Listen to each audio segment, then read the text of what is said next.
Buenas tardes. Bienvenidos a la última conferencia del tercer ciclo de ciencia. Os voy a pedir que sigáis con la cámara apagada para preservar la privacidad de los participantes, ya que esta sesión se colgará en el canal de YouTube de la Biblioteca Pública de Segovia y en el canal de Cultura de la Junta de Castilla y León. También seguid con el micrófono apagado para evitar ruidos, hasta que se abra el turno de preguntas. Hoy contamos con Miguel Antonio Peña. Su ponencia lleva el título Energía, movilidad y transporte. El futuro es eléctrico. La movilidad eléctrica se está imponiendo cada vez más. El hidrógeno aparece como un actor importante y con un gran futuro. Por ello, en esta charla nos vamos a acercar al hidrógeno. Miguel Antonio Peña es investigador del Consejo Superior del CSIC, doctor en Ciencias Químicas, es responsable del Grupo de Investigación de Energía y Química Sostenible del CSIC y sus áreas de trabajo científico se concentran principalmente en procesos catalíticos para la producción limpia de energía. Bueno, pues ya les dejo con él. ¿Has abierto el sonido?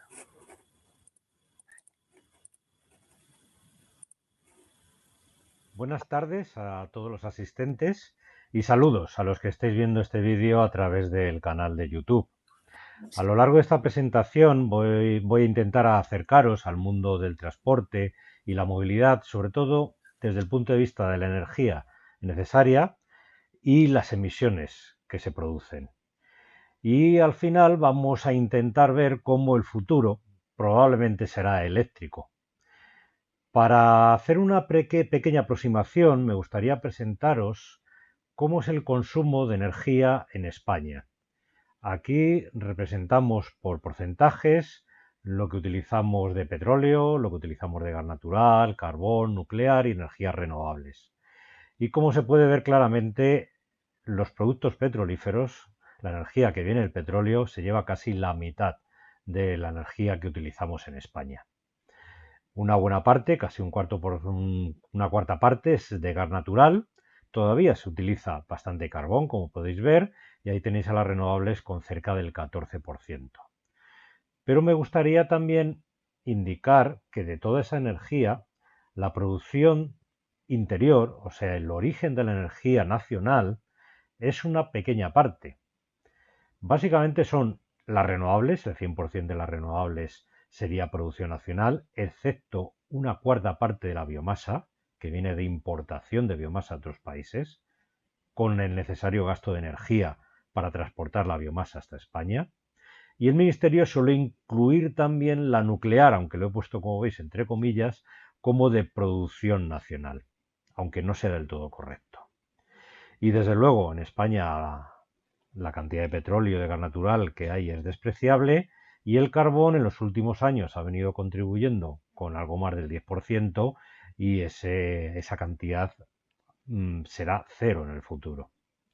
Si sumamos todo esto, nos damos cuenta que la dependencia energética exterior de España es del 75%. El 75% de la energía que utilizamos la tenemos que importar. Podríais preguntaros, ¿pero no éramos un líder de producción de energía renovable? ¿No se producía tanta energía renovable en España? Esto es verdad si vemos qué parte de toda esta energía se destina a la producción eléctrica. Y aquí tenéis cómo es la generación eléctrica en España. Y ahí sí que veis que prácticamente una tercera parte de la energía eléctrica viene a lo largo del año de renovables. Y hay días del año en que esa generación de renovables supera con mucho el 50%, dependiendo de si hay más sol, si hay más viento, etc.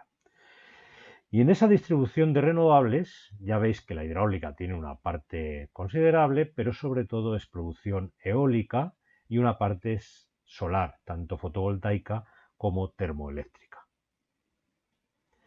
Sin embargo, cuando uno va al mundo del transporte, se da cuenta de que básicamente casi el 100% del transporte es transporte basado en productos petrolíferos. Y no os sorprenderá si os comento que de todos los productos petrolíferos en los últimos años, fundamentalmente ha sido el gasóleo, el combustible que utilizan los vehículos diésel, el que se lleva más de la mitad del uso de productos petrolíferos. Como veis, la gasolina es una pequeña parte y hay otros productos. Y esta es la base de cómo se utiliza la energía en el transporte en España hoy en día, a pesar de los dos gráficos que os acabo de comentar, pero que volveremos más adelante a ellos. Además, el transporte es el sector que más energía demanda, no solamente en España, sino en el mundo.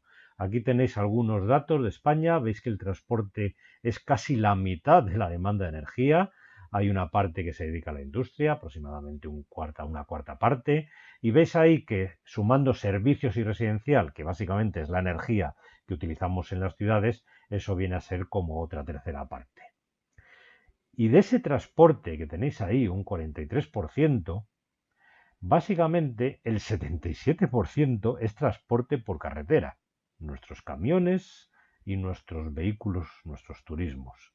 Hay una parte inferior de marino, de transporte marino, de aviación y de ferrocarril. Por lo tanto, a pesar de la electrificación, que no es total, que tiene el ferrocarril, básicamente todo está basado en combustibles fósiles, en el transporte.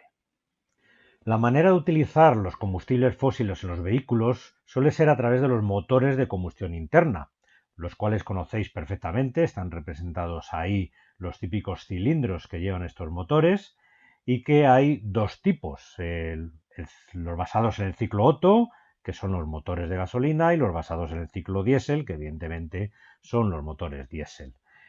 La característica común a ambos es la falta de eficiencia. La eficiencia de estos motores, en el mejor de los casos, ronda el 30%, y eso quiere decir que de toda la gasolina o el diésel que llevamos en el depósito, solamente el 30% mueve el vehículo. El otro 70% de la energía del combustible se pierde en forma de calor, por la enorme fricción, que de hecho necesita refrigeración, que se producen en los cilindros. Esta eficiencia, además, depende de la llamada relación de compresión, esto es, hasta qué punto el cilindro es capaz de comprimir estos gases de entrada. En los motores de gasolina suele andar del orden de 8 a 10 veces y eso significa una eficiencia en condiciones ideales del orden del 25%. En cambio, en los motores diésel la relación es bastante mayor, 14, 22, y eso hace que nuestra eficiencia en los motores diésel sea mayor, 35% puede llegar en casos ideales. ¿Qué quiere decir? Que para la misma cantidad de kilómetros recorridos usamos menos diésel que gasolina. Y eso quiere decir que emitimos menos CO2, quemamos menos combustible.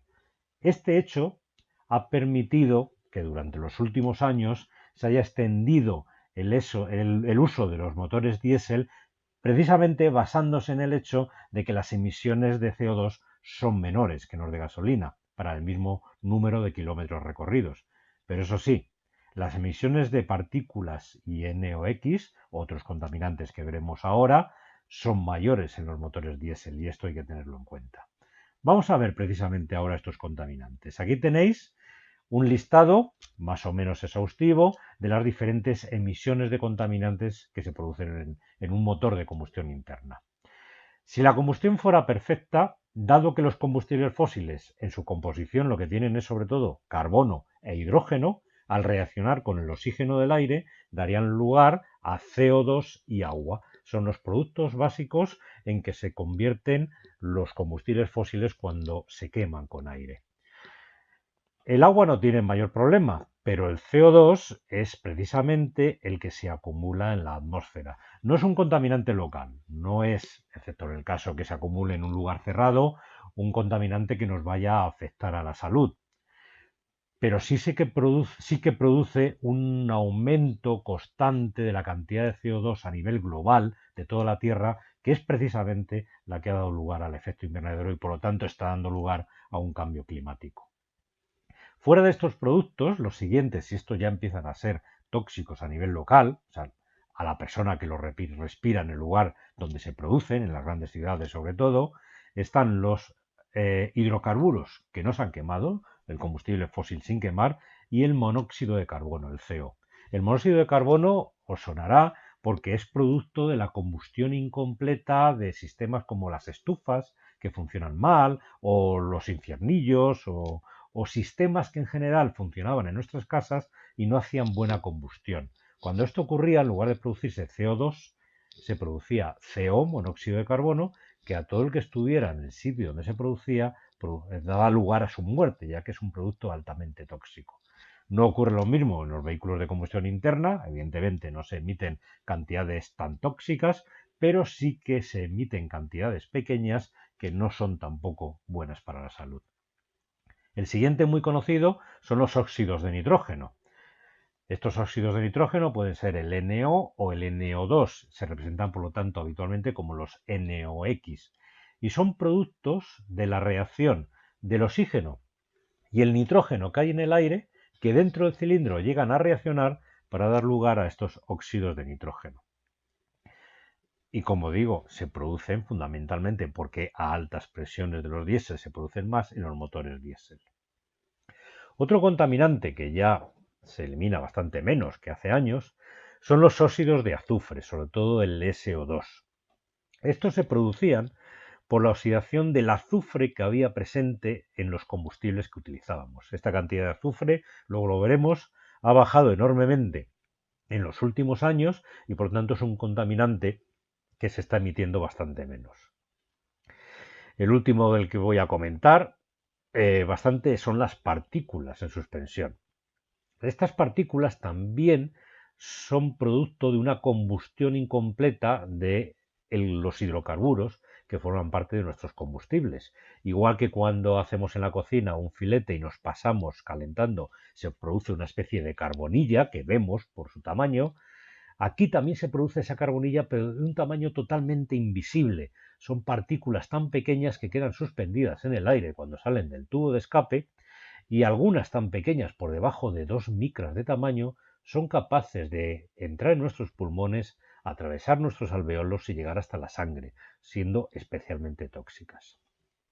Comentaba que este es casi el último porque hay dos contaminantes, el plomo y el metilterbutiléter, productos aditivos que se utilizaban antes en las gasolinas para aumentar el octanaje y que debido a los problemas de contaminación hace tiempo que no se utilizan.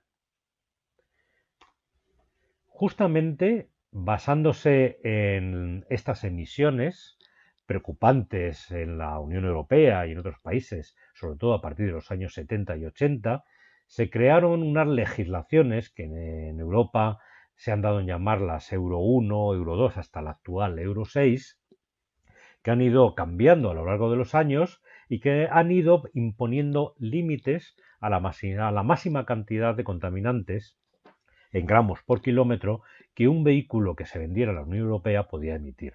Y dependía de que fuera diésel o gasolina, esos límites eran diferentes. Ahí he seleccionado 3 de los habituales que me he comentado antes, el CO, los NOx y las partículas, para gasolina y diésel en diferentes legislaciones desde la Euro 1 hasta la Euro 6. Y justamente en estos estándares son en los que están basadas las etiquetas que desde hace tiempo la Dirección General de Tráfico está poniendo en nuestros vehículos. Y aquí os he puesto 2 de las típicas, la etiqueta C y la etiqueta B, que como sabéis se ponen los vehículos en función del año en que se ha vendido el vehículo y que si es gasolina o si es diésel. Y precisamente es por lo que hay en esta tabla. Estáis viendo, por ejemplo, aquí cómo los vehículos con etiqueta B son los de gasolina vendidos a partir del año 2000 o los diésel vendidos a partir del año 2006. Porque como veis, ahí es donde se igualan, en el caso del NOx, hasta cierto punto, los niveles de emisión. No son exactamente iguales, pero son del mismo orden. Y pasa lo mismo con la etiqueta C. La etiqueta C se aplica a los vehículos gasolina a partir del año 2006 y a los vehículos diésel a partir del año 2014. Ahí sí, ahí la igualdad, por ejemplo, de los NOx es exactamente la misma, 0,08 gramos por kilómetro.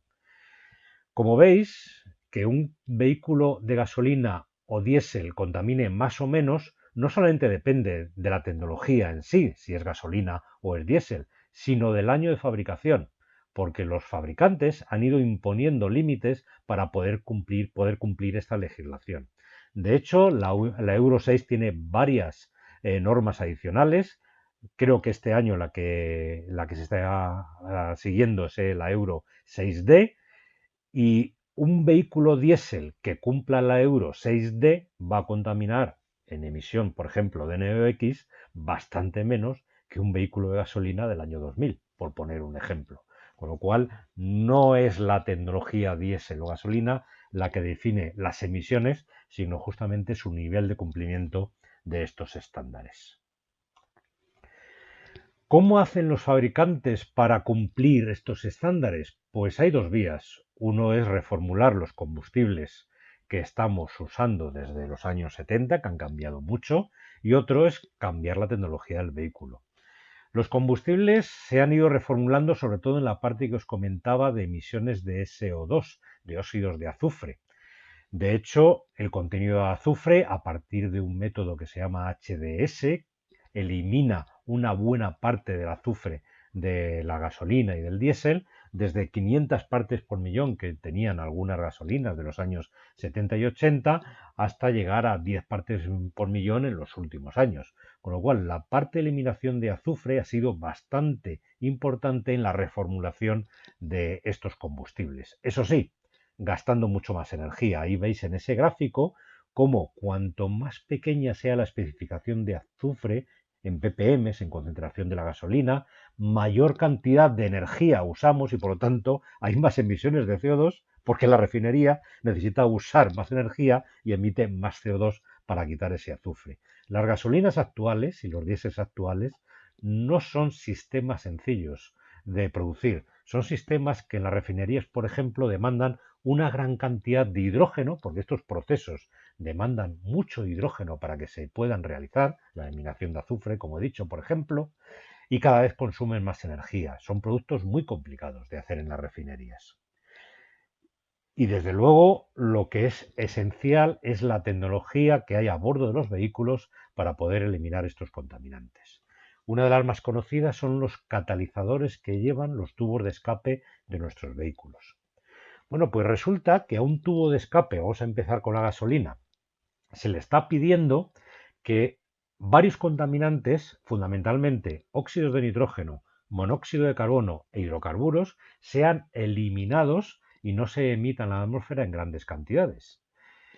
Y la tecnología ha logrado que ese tubo de escape, utilizando un catalizador que básicamente es una cerámica llamada cordierita, que lleva, como veis en ese esquema, un montón de canales de tamaño milimétrico, a menos del milímetro tienen estos pequeños canales por donde pasan los gases, llevan en su superficie un catalizador basado en metales nobles, platino, paladio, rodio, bastante caros, por cierto, y se llaman catalizadores de tres vías porque logran eliminar a la vez estos tres contaminantes.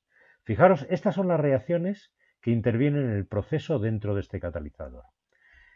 El monóxido de carbono y los hidrocarburos tienen que quemarse todavía más. No se han logrado quemar en el cilindro, pues hay que ponerles más oxígeno para que se quemen a CO2 y agua ambos. En cambio, los óxidos de nitrógeno es al revés. Hay que quitarle oxígeno para que se produzca nitrógeno y liberarlo. Estamos pidiendo al catalizador que haga al mismo tiempo dos cosas que son contradictorias: meter oxígeno y sacar oxígeno. Y esto se logra regulando muy bien la cantidad de oxígeno que lleva nuestro tubo de escape. Posiblemente habéis oído hablar de las ondas lambda, unas ondas que miden perfectamente esa cantidad de oxígeno y que mantienen una relación de aire a combustible muy específica para que esta reacción ocurra. Porque fijaros, esta es una representación de cuánto monóxido de carbono, hidrocarburos y NOx es capaz de convertir el catalizador. Y esta es la relación de oxígeno a combustible. Una pequeña variación de esa relación hace que si ponemos mucho oxígeno se queme el CO y los hidrocarburos, pero no podamos eliminar el NOx. Y si ponemos poco oxígeno, podemos eliminar el NOx, pero no se queman ni el CO ni el hidrocarburo. Por lo tanto, un catalizador especialmente caro, con una regulación muy precisa de la cantidad de oxígeno que metemos, es capaz de hacer este milagro. En la gasolina, en los diésel no. Porque los diésel, además de una compresión más alta, también necesitan una cantidad de oxígeno muchísimo más alta. Funcionan en un gran exceso de aire, con lo cual un catalizador diésel va a poder eliminar el hidrocarburo y el CO sin quemar, pero nunca, nunca, nunca va a poder en el mismo lecho, en el mismo tubo de escape, en el mismo sitio, eliminar los óxidos de nitrógeno. Lo que sí van a poder eliminar son las partículas en suspensión. Esas partículas en suspensión, mediante filtros, pueden llegar a capturarlas. Hay diferentes maneras después de esos filtros limpiarlos, o bien con una oxidación con un catalizador a baja temperatura, la típica que lleva el tubo de escape, o bien calentando de vez en cuando el tubo de escape sin catalizador para poderlo hacer a temperaturas más altas. Aún así, estos filtros suelen eliminar la mayor parte de las partículas, del orden del 90%, y justamente las de menor tamaño, esas que nos afectan más, que pueden entrar en nuestra sangre, no son precisamente las que eliminan los filtros.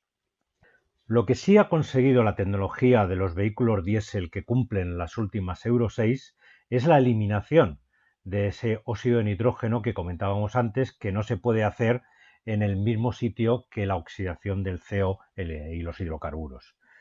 Evidentemente, aquí sube el coste, porque la solución es poner una zona del tubo de escape donde se produce esa oxidación de CO e hidrocarburos y una segunda zona del tubo de escape donde vamos a eliminar los óxidos de nitrógeno.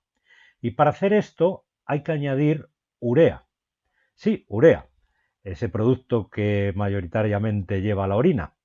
Bien, pues esa urea, a la temperatura a la que está el tubo de escape, se descompone formando amoníaco y ese amoníaco reacciona con los óxidos de nitrógeno para extraer ese oxígeno y formar nitrógeno, que sale al aire sin problemas, y agua. Evidentemente, esto es una tecnología más cara que además requiere adicionar urea. Cuando los fabricantes lo adicionan no lo llaman urea, lo llaman AdBlue, que suena bastante mejor, y de hecho los vehículos diésel llevan, además del tapón del diésel que hay que añadir, otro tapón para ir añadiendo cada cierto número de kilómetros este aditivo AdBlue que nos permite tener tecnología diésel con emisiones de NOx más bajas incluso que algunos gasolinas de hace unos años. No solamente el transporte se ha basado en el diésel y la gasolina. Hay algún otro combustible que está entrando en el mundo del transporte y alguno lo conocéis muy bien. Es el gas natural. No voy a hablar mucho del gas natural para no extenderme, pero comentaros que su composición varía mucho de unos lugares del mundo a otro. De media suele tener un 85% de metano, es el constituyente mayoritario, la molécula de CH4, es la que llamamos metano, y que cuando se distribuye, ese gas natural tiene prácticamente un 100% de metano. El resto de los componentes se suelen extraer para otros usos, sobre todo esta fracción de aquí, la fracción del propano y el butano, que se suele comercializar con el nombre de NGLs. Este nombre, que son las siglas en inglés de líquidos del gas natural, viene del hecho de que estos componentes del gas natural, cuando se extraen y se someten a presión para ponerlos en una bombona, licúan, se forma un líquido de propano y un líquido de butano, cosa que no ocurre con el metano, por mucho que se comprima, no llega a formarse un líquido. Por esa razón se llaman líquidos del gas natural. Fijaros que el gas natural puede llegar a tener componentes de hidrocarburos más allá de los hidrocarburos que tienen 4 átomos de carbono en su molécula. Pueden llegar a tener hidrocarburos de hasta 8 átomos de carbono, que eso entra dentro del rango de los hidrocarburos que hay en el petróleo. De hecho, el petróleo casi empieza aquí, empieza a ser compuestos con moléculas orgánicas, hidrocarburos, con muchos átomos de carbono. Y el petróleo también tiene estas moléculas más ligeras, de 3, 4 átomos de carbono, que también se extraen del petróleo, pero aquí tienen otro nombre. Aquí se llaman LPGs. Estas siglas corresponden en inglés a gases licuados del petróleo. Y estos gases licuados del petróleo aquí se llaman así porque evidentemente en el petróleo ocurre algo contrario. La fracción más gaseosa menos líquida es precisamente el propano y el butano. Y justamente el propano y el butano son los que se extraen del petróleo para producir estos LPGs. Pero los compuestos, tanto de lo extraído del gas natural como lo extraído del petróleo, son exactamente lo mismo, una mezcla de propano y butano. Vamos a ver cómo aplicamos tanto el metano como estos LPGs a la automoción. El gas natural posiblemente lo conocéis porque hay muchos vehículos pesados, autobuses, algunos camiones de la basura, que utilizan precisamente el gas natural bien comprimido a alta presión, unos 200 bares, esto es 200 veces la presión atmosférica, o bien licuado, que para eso, ya os decía que no se puede licuar comprimiendo, hay que bajar su temperatura, hay que bajarla del orden de 160 grados bajo cero y mantenerlo a unos 20 bares. No es muy evidente utilizar esto en un vehículo de estos que utilizamos a lo mejor una vez al día, una vez cada 2 o 3 días, un turismo.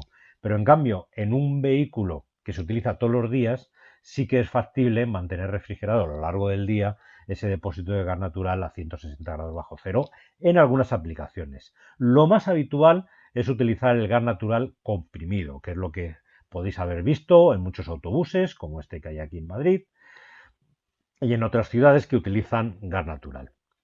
La gracia de esto es que tiene mayor índice de octano que la gasolina, con lo cual el rendimiento suele ser un poquito mayor y sobre todo las emisiones de partículas y óxidos de nitrógeno son menores que las gasolinas. Y esto hace que los vehículos basados en gas natural puedan llegar a una etiqueta que va más allá de las B y la C, que eso es la etiqueta eco, precisamente por esas emisiones más bajas. Pero también podemos utilizar los LPGs, en el llamado autogás o automóviles basados en LPG. Lo que queman en sus motores de combustión interna, son estos LPGs. Aquí tienen la ventaja que los LPGs, al comprimirlos a una presión superior a 2 bares, dos veces la presión atmosférica, pueden licuar a temperatura ambiente. Es una ventaja. Se pueden utilizar también los motores de gasolina, los motores tipo Otto, también tienen un índice de octano ligeramente mayor que la gasolina y de nuevo, en principio, emiten menos partículas y NOx. En cambio, a diferencia de los motores de gas natural, que suelen ser solo de gas natural, muchos vehículos que utilizan LPGs o autogás pueden utilizar simultáneamente gasolina y autogás. Suelen llevar muchas veces dos depósitos, uno de gasolina y otro de autogás. De hecho, hay kits que se venden y si lo hace un taller autorizado es perfectamente asumible para la ITV. Se puede convertir un vehículo de gasolina en un vehículo que utilice gasolina y autogás al mismo tiempo. O directamente se venden vehículos de este tipo. Y de nuevo, al igual que el gas natural, son vehículos que tienen etiqueta eco por esas menores emisiones de partículas y NOx.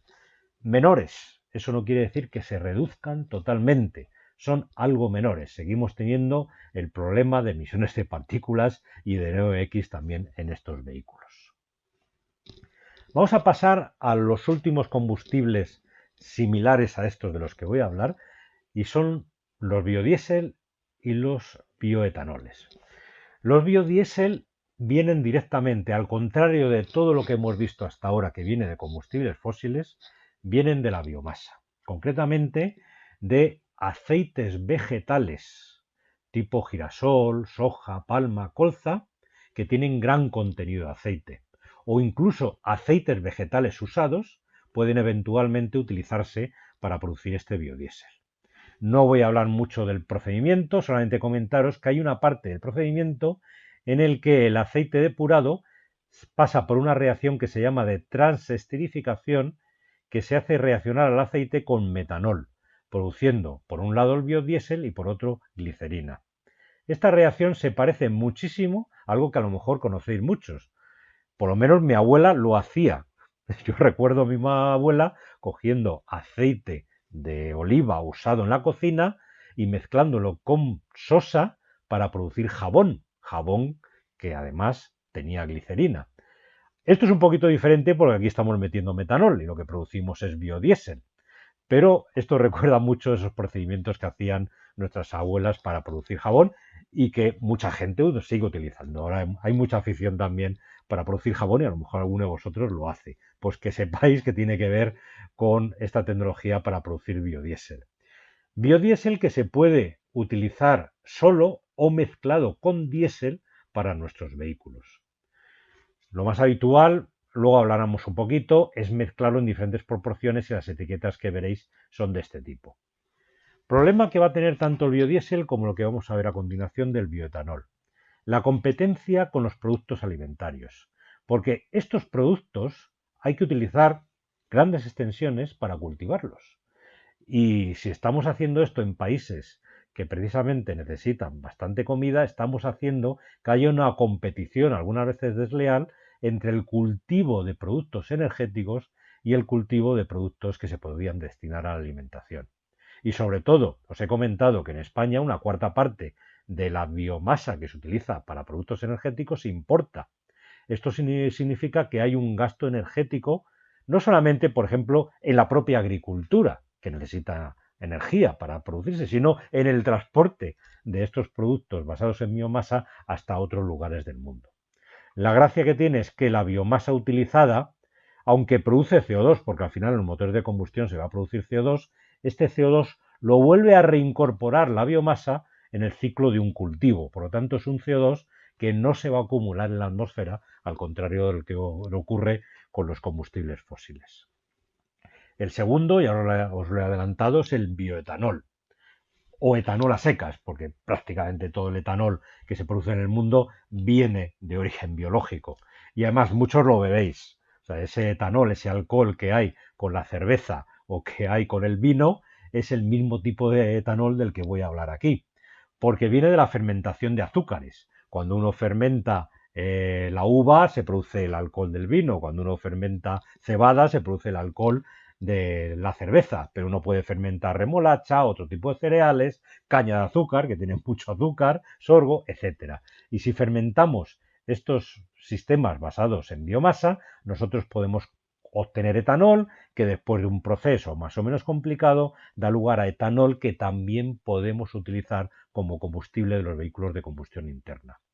Lo que sería ideal sería no utilizar cultivos específicos como estos, o como las semillas que tienen aceite que hemos visto antes, sino utilizar, por ejemplo, la biomasa lignocelulósica. Sí, suena muy raro, pero eso vienen a ser los rastrojos. O sea, toda esa biomasa que no se utiliza en la agricultura, que después se quema, se tira, etcétera, esa biomasa se puede llegar eventualmente a utilizar para producir también azúcares, porque está compuesta de azúcares, y después etanol. El problema es que ese proceso, que está representado aquí en la parte superior, en la hidrólisis, es un proceso especialmente complicado y hay mucha gente trabajando en poder utilizar esa biomasa lignocelulósica alias rastrojos. Hay un paso más y son combustibles sintéticos basados en un mecanismo ligeramente diferente a lo que hemos visto hasta ahora. Son sistemas que se basan en los llamados gas to liquids, carbon to liquids, biomass to liquids, o sea, gas a líquidos, carbón a líquidos, biomasa a líquidos, cómo transformar cualquier cosa a líquido.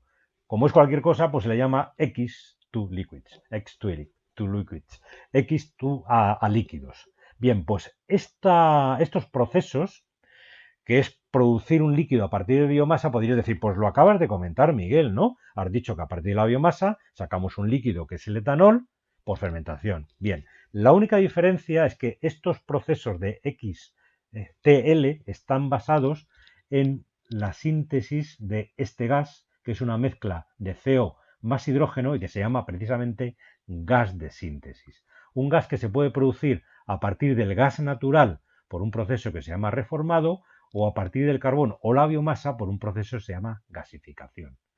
Después hay un par de procesos más, la reacción de Fischer-Tropsch y unas reacciones que se llaman de craqueo, destilación, purificación, y a partir de esta serie de procesos conseguimos estos combustibles sintéticos. No es nada nuevo. Durante la Segunda Guerra Mundial, por ejemplo, todo el combustible sintético que utilizaba Alemania se basaba en este proceso a partir de carbón, ya que no tenían recursos tipo petróleo.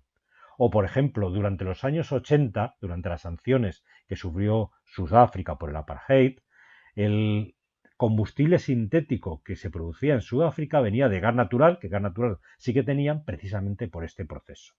Bueno, pues estos combustibles sintéticos, que eventualmente, como veis, pueden venir también de la biomasa, son también una alternativa a lo que hemos visto a partir de combustibles fósiles. Al final lo que tenemos es un repertorio de combustibles y habéis visto que a lo largo de la presentación he ido utilizando unas etiquetas que habréis empezado a ver desde hace algo más de un año en vuestros vehículos y en vuestras estaciones de servicio. Son estas, la E5, E10, E85, B7, B10, X2L, H2, etc. Bueno, pues resumiendo lo que acabo de comentar, estas etiquetas aquí son los combustibles basados en gasolina más etanol, que pueden tener hasta un 5, hasta un 10 o hasta un 85 de etanol. Evidentemente, las que no tienen nada de etanol llevarán la etiqueta E5, hasta un 5%, incluido 0%, por supuesto. El siguiente grupo son los diésel, que aquí se mezclan con biodiesel, las que tienen hasta un 7%, hasta un 10%, o estos combustibles sintéticos que básicamente lo que obtienen son diésel, de combustibles tipo diésel. Las que encontraréis habitualmente en vuestra estación de servicio que ponéis en vuestro vehículo, posiblemente serán B7, que tienen hasta un 7%, incluido la que solamente tiene diésel. Y después está el grupo de los combustibles gaseosos, los que hemos visto del gas natural comprimido, el gas natural licuado o los LPGs. Bueno, falta uno, el hidrógeno. De este no he hablado, ¿no? Evidentemente, me estoy reservando para el final. Porque aquí, en este esquema que estáis viendo, prácticamente todo está basado en combustibles fósiles. Hay un poquito de etanol, hay un poquito de biodiesel, pero aquí todo, excepto ese etanol, ese biodiesel y, como veremos ahora, posiblemente el hidrógeno, está basado en combustibles diésel. Y ya no voy a hablar de las emisiones. Ya os he contado bastante las emisiones. Voy a hablar de dinero. Voy a hablar de dinero basándome, por ejemplo, en algo como es la evolución del precio del petróleo. Aquí tenéis la evolución del precio del petróleo pues desde el año 2002 hasta la actualidad. Ahí veis la crisis del año 2008, la del año 2011, la actual, en fin, las diferentes crisis que hemos tenido y cómo esto ha hecho que el precio del petróleo, del barril de petróleo, evolucione desde precios que van desde el $20 el barril hasta casi $150 el barril. Para que os hagáis una idea de lo que significa esto, os diré que España importa actualmente unos 400 millones de barriles cada año. Eso quiere decir que si cada uno de esos barriles sube $10, estamos pagando de más 4.000 millones de euros al año. En la gráfica, esta subida que veis ahí son 35.000 millones de euros al año, que estamos pagando de más por esa oscilación en el precio del barril. Ya sé que no estáis acostumbrados a cifras o manejar cifras de miles de millones de euros. Para que os hagáis una idea, 35.000 millones de euros pagados de más es 10 veces el presupuesto para el año 2021 de ciencia y tecnología, de investigación en España. Es 10 veces más que todo lo que España vamos a dedicar el año 2021 a investigación científica. Ahí dejo el tema. ¿Hay alternativa a esta dependencia enorme que os recuerdo que era el 75% de toda la energía que utilizamos viene de fuera de España? Para ilustrarlo voy a intentar utilizar un esquema que me gusta mucho, es de un libro que se llama El ecologista escéptico, en que se representan ahí en esos cubitos la reserva total de fuentes que vamos a llamar no renovables, basadas en productos que ya no es que contaminen, es que en un momento dado se agotarán, porque la Tierra los tiene limitados. Está un poquito esquemático, pero nos vamos a hacer una idea. Ahí representamos todo el carbón que queda en la Tierra, que veis que queda mucho. Todo el uranio que queda en la Tierra para energía nuclear, todo el gas natural y todo el petróleo. Que puede que dure 100 años, 200 o 500, me da lo mismo, pero hay una cantidad concreta. Y eso es el consumo anual mundial. Está un poquito exagerado el cubito para que lo veáis, pero ese cubito va haciendo que se gasten poco a poco, la cantidad que nos queda de estas reservas. Y aquí a la derecha vamos a representar la energía solar que nos llega en un año al planeta Tierra. Energía solar que en parte se utiliza para mover el agua desde los mares hasta las montañas. O sea, el agua se evapora, forma nubes y llueve en las montañas, y en eso se basa nuestra energía hidráulica. Parte de la energía solar se gasta en mover el aire, en la energía eólica, y parte de esa energía se gasta en que las plantas hagan su biomasa, hagan su fotosíntesis. Pero como veis hay una cantidad enorme de energía solar sin utilizar, y la hidráulica y la eólica también podemos utilizarla, y la fotosíntesis para la biomasa. Problema de esta energía lo sabéis de sobra. Y no me digáis, es que es muy cara. No, muy cara era hace 10, 15 años. Ahora están teniendo precios muy competitivos, pero muy competitivos, con las energías no renovables.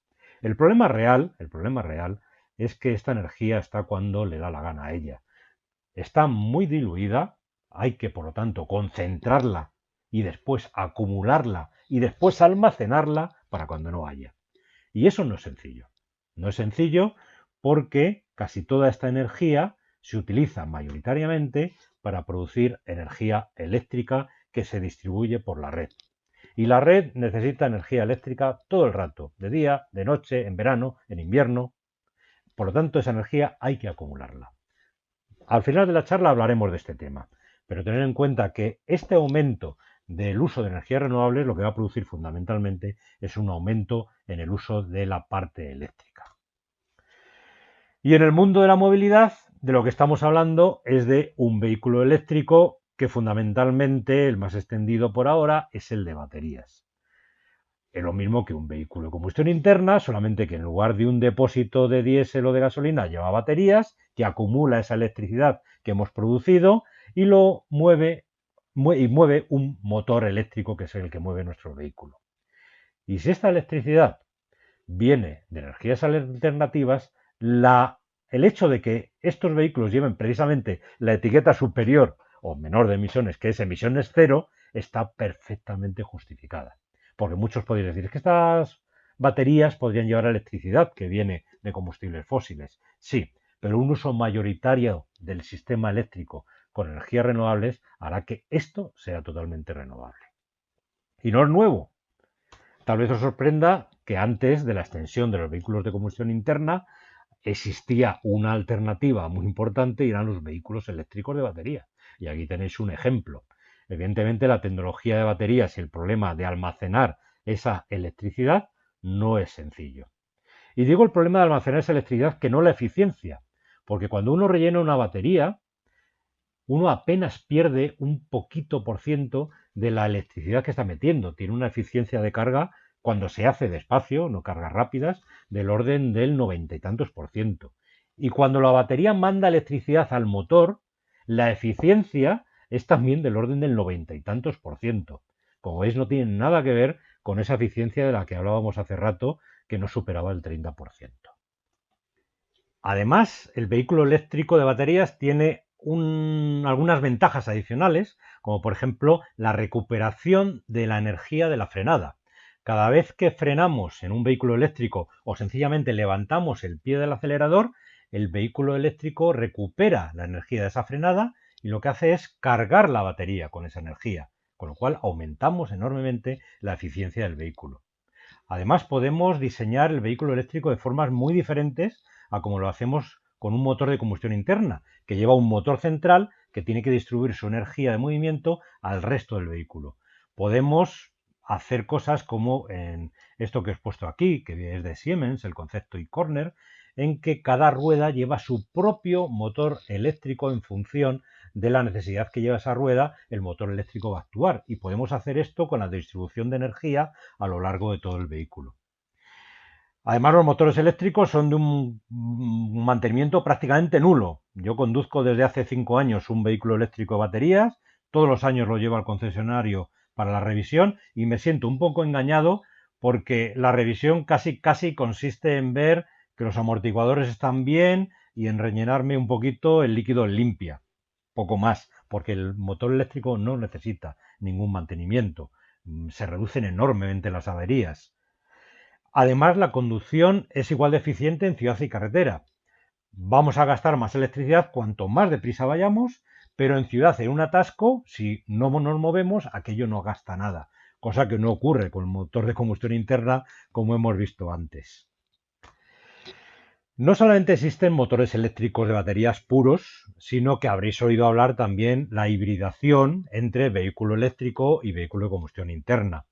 Hay diferentes tipos de vehículos híbridos. Yo voy a hablar de los tres tipos más importantes y voy a empezar por tal vez el menos conocido, que es la configuración en serie. Aquí lo que tenemos básicamente es un vehículo eléctrico, su batería y su motor eléctrico, que además lleva un pequeño motor de combustión interna con su depósito de combustible fósil. Y lo que hace ese motor de combustión interna es funcionar en condiciones óptimas, con lo cual estamos pegados a ese 30-35% que hablábamos de máxima eficiencia, para cargar la batería. Es un generador de electricidad, el motor de combustión interna. Con lo cual, esa batería no tiene que ser enorme, puede ser más pequeña, porque la estamos recargando todo el rato con el depósito. Esto hace que podamos, en ciertas condiciones, enchufar la batería a la red para cargarla, pero si tenemos que hacer un viaje largo, nuestro depósito de combustible fósil va a garantizarnos que esa batería va a estar cargada en todo ese viaje largo que hagamos.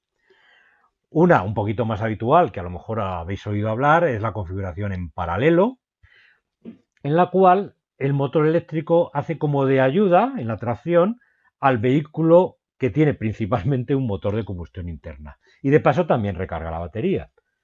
Esto lo habréis oído los aficionados a la Fórmula 1 porque era en lo que se basaba el sistema KERS. Ese sistema que iba recargando la batería a lo largo de todo el circuito, sobre todo muchas veces en las frenadas, como hemos dicho anteriormente, y cuando había una recta, el KERS utilizaba toda la energía de la batería para alimentar al mismo tiempo el motor eléctrico y mientras que el depósito alimentaba el motor de combustión interna. Era una punta de potencia que tenía y en el caso de que no seamos conductores de Fórmula 1, era una manera de aumentar la eficiencia del sistema. Estos vehículos eléctricos ambos llevan también, precisamente por la menor cantidad de emisiones, porque aumentan la eficiencia, la etiqueta eco. Y posiblemente el más extendido es el serie paralelo combinado. Aquí tenemos en igualdad de condiciones un motor eléctrico y un motor de combustión interna. Y de nuevo el motor de combustión interna carga las baterías. Pero ahora ya no son baterías pequeñas y un motor eléctrico pequeño, sino que realmente son baterías más grandes y un motor eléctrico grande. De esta manera, el motor eléctrico en el vehículo funcionará mucho tiempo con el motor eléctrico, sobre todo en atascos, y en otras condiciones, sobre todo en carretera, funcionará con el depósito de combustible fósil. Y también lleva etiqueta eco. A no ser que a este vehículo, que no es habitual, pero sí que empieza a serlo, lo podamos enchufar. Porque si este vehículo podemos enchufarlo, podemos recargar esas baterías y si esas baterías tienen al menos 60 kilómetros de autonomía, o sea, nos permiten conducir el eléctrico durante 60 kilómetros, todos los días estamos utilizando un vehículo eléctrico, porque 60 kilómetros es superior a la media de los kilómetros que, sobre todo los que vivimos en ciudad, hacemos diariamente. De tal manera que estamos todos los días utilizando un vehículo eléctrico con electricidad de la red y los días que queremos hacer un viaje largo podemos utilizar el motor de combustión interna. Y por eso esos vehículos también tienen la etiqueta cero, porque si se usan adecuadamente en ciudad van a ser vehículos puramente eléctricos y solamente en carretera van a ser vehículos de combustión interna. Todos estos híbridos, al igual que los eléctricos, tienen su batería, utilizan los sistemas de recuperación de la frenada, por supuesto tienen mucha eficiencia, las emisiones de CO2 por debajo de los 100 gramos por kilómetro y desde luego los enchufables, como acabo de decir, como este que os he puesto como ejemplo, el combustible fósil se va a gastar solamente en recorridos largos. Pero tenemos el gran problema que decía anteriormente de que esta electricidad que estamos utilizando para cargar nuestro vehículo de baterías, que recordar que la eficiencia máxima es cuando hacemos cargas lentas durante muchas horas, que suele ser por la noche. Si hacemos una carga rápida, nuestra eficiencia de carga de batería baja muchísimo. y además la vida de la batería también. Pues no solamente eso, sino que además tendremos que tener esa electricidad disponible en cualquier momento, sobre todo por la noche, para cargar las baterías, cuando desde luego no hay sol y es posible que no haya viento. Por lo tanto, al menos necesitamos una acumulación entre el día y la noche, y en nuestro país necesitamos una acumulación entre el verano y el invierno, porque en verano tenemos muchas más horas de energías renovables que en invierno. Y si no queremos poner enormes cantidades de energía renovable para que en invierno haya suficiente energía y en verano nos va a sobrar, tendremos que hacer algo por acumularla. Y ahí es donde llegamos a la última frontera, al hidrógeno. Lo he llamado así, el hidrógeno, la última frontera, porque es el que nos viene a ayudar a hacer esta transición energética hacia el uso de las energías renovables. Porque utilizando un electrolizador, que es un sistema que es capaz de romper la molécula de agua, que como ya sabéis es H2O, tiene hidrógeno y oxígeno, en sus componentes usando la electricidad renovable, producimos hidrógeno que podemos almacenar muy fácilmente y durante muy largos periodos de tiempo y en grandes cantidades. Podemos, por ejemplo, y ya hay muchos estudios que han visto la posibilidad en toda Europa de hacerlo, de almacenarlo en cavernas de sal o, si no hay cavernas de sal, en grandes tanques, pero es una acumulación de grandes cantidades de energía que puede mantenerse durante meses. Por lo tanto, es una opción perfecta para acumularlo. Y después, en el momento en el que haya que usarlo, a través de diferentes sistemas, uno lo vamos a ver ahora para finalizar la presentación, se llaman pilas de combustible, poder volver a generar la electricidad que necesitemos. Pero es que además se puede importar de otros sitios, hace falta. España posiblemente lo que haga sea lo contrario, podamos llegar a tener excedentes de energías renovables y podemos llegar a exportar hidrógeno a otros países. Alguna parte de la industria que es imposible utilizar electricidad sí puede utilizar perfectamente hidrógeno, con lo cual cubrimos además ese porcentaje de la energía que utiliza la industria. Podemos eventualmente llevarlo a utilizar en algunas construcciones, en grandes hospitales, en barrios, etcétera. Podemos incluso utilizar la red de gas natural porque ese hidrógeno se puede mezclar hasta aproximadamente un 5 o 10% con el gas natural y podemos llegar a utilizar ese hidrógeno en nuestras cocinas, en la red de gas natural que nos llega a casa, o incluso casi puro, porque podemos combinarlo con CO2 en un proceso que se llama metanación para producir metano a partir del hidrógeno. Y el gas natural es metano. Y lo que es importante, podemos meterlo en todos nuestros sistemas de transporte a través de sistemas que se llaman pilas de combustible que producen electricidad a partir de ese hidrógeno. Estas pilas de combustible, también llamadas celdas de combustible, hacen más o menos lo mismo que el electrolizador del que hemos hablado, que lo que hacía era convertir electricidad en hidrógeno rompiendo la molécula de agua. La pila de combustible lo que hace es volver a combinar el hidrógeno que hemos acumulado con oxígeno que viene del aire para recombinarlos y producir electricidad. Como cualquier otro sistema electroquímico, no voy a entrar en detalles, tiene dos electrodos, uno se llama ánodo, otro se llama cátodo, en uno se produce la oxidación del hidrógeno, en otro se produce la reducción del oxígeno del aire y la reacción global es hidrógeno más oxígeno para producir agua. Es el único producto que después además podemos volver a utilizar el electrolizador para producir más hidrógeno. Por lo tanto, la energía es totalmente limpia si esa electricidad es renovable. Pero es que de nuevo, igual que las baterías, el rendimiento de una pila de combustible es enorme comparado con los motores de combustión que hemos visto hasta ahora. Al final, un vehículo eléctrico de hidrógeno se parece mucho a un vehículo eléctrico de baterías, solamente que hemos cambiado las baterías por una pila de combustible que produce electricidad a partir de hidrógeno que va en el depósito. Las baterías no las eliminamos totalmente porque la pila de combustible no es capaz de recuperar la energía de la frenada, de la que hemos comentado que sí se aprovechan las baterías. Por lo tanto, siempre hay una pequeña batería para poder recuperar esa cantidad de energía. Y la gran ventaja es que mientras que las baterías en un tamaño similar y con autonomía similar a las de las pilas de combustible vamos a necesitar horas para recargarlas con alta eficiencia, un depósito de hidrógeno lo podemos recargar en 5 minutos. La gran ventaja no solamente es que el hidrógeno va a poder acumular energía eléctrica de la red durante largos periodos de tiempo, sino que nuestros vehículos van a poder repostar como repostaban los de combustibles fósiles. Llegar a la estación de servicio, abrir el boquerel y rellenar en 5 minutos nuestro depósito para una autonomía habitual de las que tenemos actualmente. Y por supuesto, los vehículos eléctricos de hidrógeno tienen también etiqueta cero. Y no son una fantasía. Existen ya comerciales a precios por ahora elevados desde el año 2015. Aquí os he puesto los dos primeros que salieron ese año, el Toyota Mirai, el Hyundai X35. Como veis, cargaban en masa apenas 5 kilos, 5,5 kilos de hidrógeno. En masa, en volumen ocupa bastante más, comprimido a 700 bares. Este es el estándar, 700 veces la presión atmosférica de los depósitos que se utilizan hoy en día. Y como veis, con autonomías que en aquel entonces ya superaban los 500 kilómetros. Pero es que el nuevo Hyundai Nexo o el nuevo Toyota Mirai han superado aún más esa autonomía. En el ciclo antiguo, que es el mismo que se aplicaba a los anteriores, el NEDC, esa autonomía era del orden de 800 kilómetros.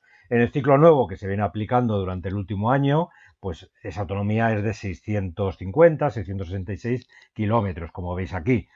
Ha pasado lo mismo con el resto de vehículos de combustión interna. También con el nuevo ciclo las autonomías han bajado bastante. Como veis, el Toyota Mirai está todavía ahí interrogante porque esperamos que se presente este mes de diciembre. Aún no sabemos si finalmente se va a presentar en diciembre o lo dejarán el año que viene. Pero ya son vehículos eléctricos que podemos rellenar su depósito en una estación de servicio en un tiempo de 5 minutos. Esto se parece bastante a lo que hacíamos hasta ahora. Y esto de alguna manera es lo que me va a permitir decir que el hidrógeno nos va a llevar a lugares donde nunca antes ha estado nadie. Si estáis interesados en este tipo de conocimiento científico y tecnológico o en otros similares, los podéis encontrar en nuestro canal de YouTube del Grupo de Energía y Química Sostenibles.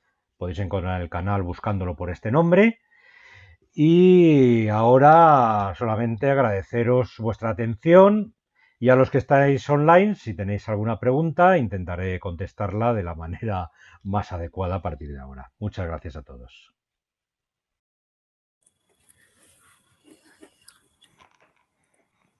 Muy bien, Miguel, muy interesante la exposición.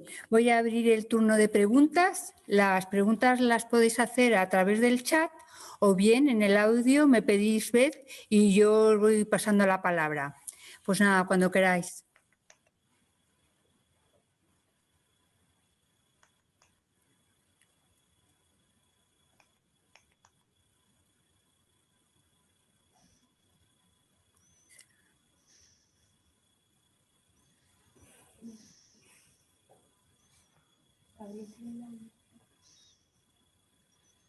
Hola, ¿se puede preguntar? Sí, Gabriel, puedes Pues preguntar. nada, lo primero, enhorabuena al conferenciante porque ha sido una exposición magistral. Y bueno, pues le quería preguntar porque en principio, cuando uno oye esto del hidrógeno que llevamos tanto tiempo, ¿qué es lo que impide que cambie? Me imagino que, hombre, habrá intereses pues de sectores como los petroleros, etcétera. Pero ¿qué es lo que impide exactamente que, por ejemplo, haya un cambio más rápido hacia, por ejemplo, los automóviles de hidrógeno? Eso por una parte. Y luego me gustaría que comentara si efectivamente la peligrosidad es lo mismo que un depósito de gasolina o diésel, o llevan asociados también un carácter de cierta peligrosidad por tratarse de hidrógeno, ¿no? Muchas gracias. Pues muchas gracias por la pregunta, por las preguntas. Respecto a la primera, los que habéis seguido bastante en la tecnología del hidrógeno, a lo mejor os suena que desde hace prácticamente 20 años estamos hablando del hidrógeno los que nos dedicamos a ello. Y mucha gente ha venido a decir, esto es para el año que viene, esto ya está aquí, y era un poquito exagerado. Realmente la gran revolución del hidrógeno ha sido durante los años 90, porque se llegaron a descubrir pilas de combustible un tipo de pila de combustible que se podía hacer en pequeño volumen, reduciendo mucho el precio de los materiales, etcétera. Y la revolución fue tal al principio de los 90 hasta finales que parecía que iba a ser inmediato, pero aún quedaba mucho camino por recorrer. Faltaba mucho camino para bajar el precio de los materiales, quedaba mucho camino para que todos los sistemas duraran tiempo, que no se estropearan al cabo de unas poquitas horas. Eso ha llevado mucha investigación en las últimas 2 décadas. Y ahora, justamente en los últimos años, es cuando ha llegado el momento en que la tecnología empieza a ser competitiva. Aquí ya hay algo. Al ser competitiva es por lo que ahora está despertando. Es la razón fundamental. Como mucha gente lleva mucho tiempo hablando del hidrógeno, es por eso por lo que posiblemente parece que no termina de salir, pero no hay especiales intereses. De hecho, las empresas, no voy a mencionar nombre de empresas, pero muchas empresas que llevaban muchos años sin querer oír hablar del hidrógeno o sencillamente sin hablar del hidrógeno para nada, ahora están pensando en el hidrógeno. Ahora, justamente en este momento en el que empieza a haber una hoja de ruta en todos los países de Europa. O sea que estas empresas no lo van a retener. Estas empresas se han apuntado al carro del hidrógeno y van a seguir con él. Respecto a la pregunta de la peligrosidad, también veo que en el chat hay alguna gente que está comentando lo peligroso que puede llegar a ser el hidrógeno. Pues en mi canal de YouTube dentro de unos días pondré un vídeo, lo digo porque hay una demostración muy bonita que suelo hacer, pero no la voy a hacer aquí porque lleva un poquito de tiempo, pero solamente comentar que el hidrógeno es igual de seguro o igual de peligroso que cualquier combustible que en un pequeño volumen estemos acumulando mucha energía. Cuando uno lleva un depósito de gasolina con 50 litros, ahí hay mucha energía. Hay tanta energía como para mover el coche durante 600, 700 kilómetros. Entonces, cualquier accidente cuando el depósito no sea adecuado puede ser muy grave.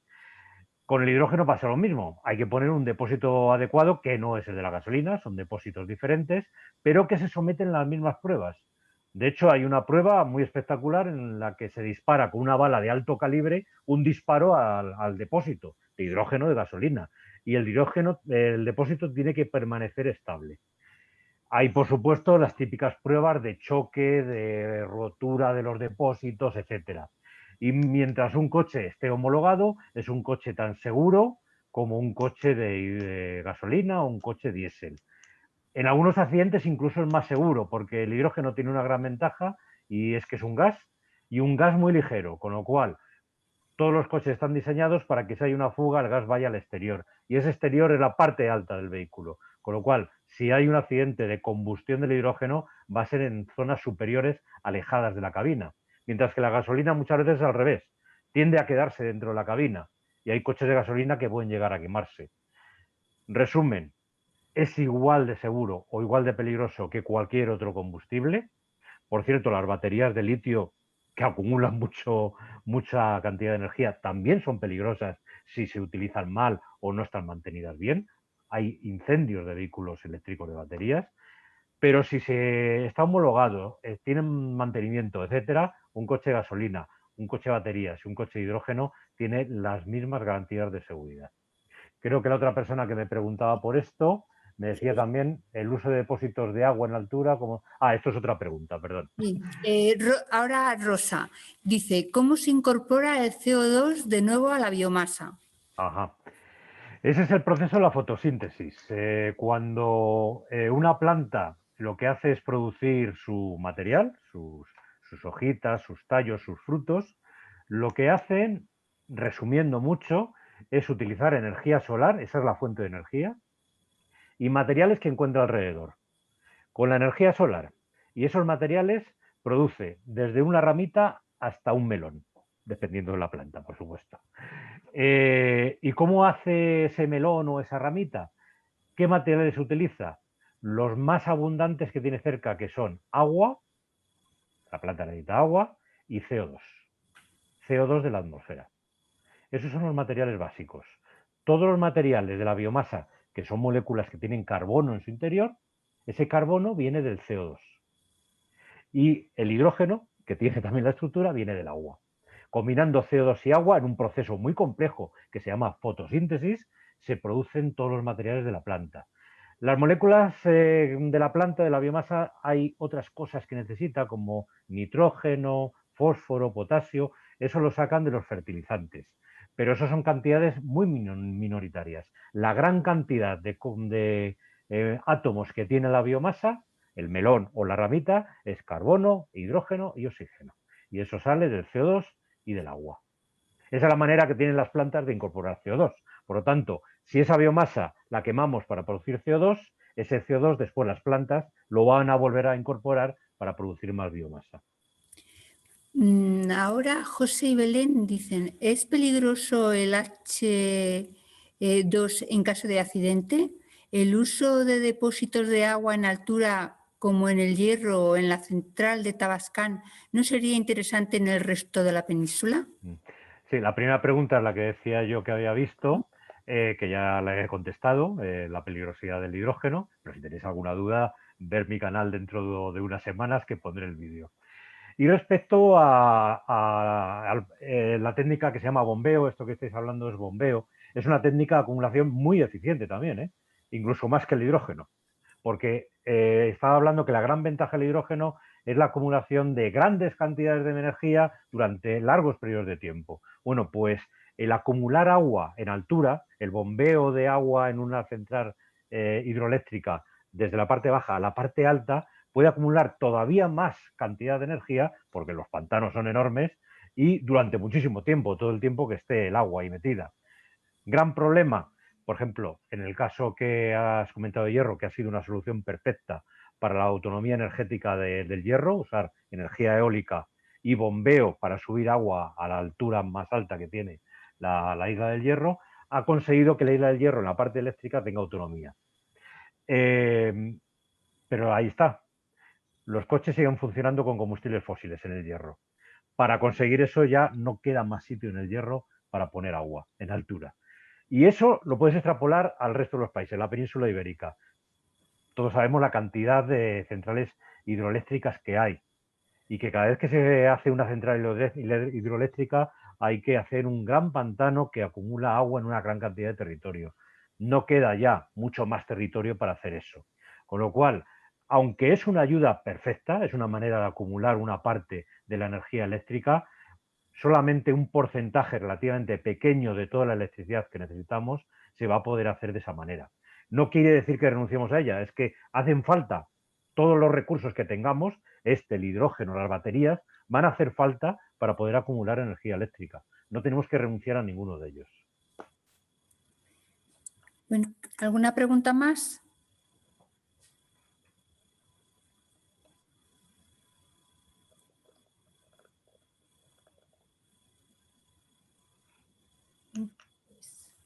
¿Tú quieres hacer, Miguel, alguna matización o añadir algo más? Pues no, yo no sé si ha quedado todo tan claro que no hay preguntas o ha quedado tan confuso que no hay manera de preguntar nada, pero bueno, solamente agradeceros muchísimo vuestra asistencia. Habéis visto que en la charla, aunque prometía hablar de electricidad e hidrógeno, he dedicado muchísimo tiempo a los combustibles fósiles, sus problemas y sus emisiones, problemas económicos, problemas de emisión, porque realmente la única manera de entender por qué esta transición hacia las energías renovables es importante es sabiendo cuáles son los problemas de verdad que nos están acarreando los combustibles fósiles. Por eso he dedicado tanto tiempo a los problemas para poder ver mejor las soluciones. Bueno, pues nada, aquí hay Gabriel y José y Belén que te dan las gracias. Nosotros también te agradecemos mucho que hayas estado hoy de forma virtual en la Biblioteca Pública de Segovia. También gracias a los participantes y les invitamos a que sigan participando en las actividades de la biblioteca. Por mi parte, nada más. Pues muchísimas gracias a vosotros por la invitación y espero que la charla haya sido entretenida y os sirva para algo. Y recordad visitar mi canal de YouTube. Muy bien, vale, muchas gracias. Adiós. Adiós. Hasta luego, gracias a todos.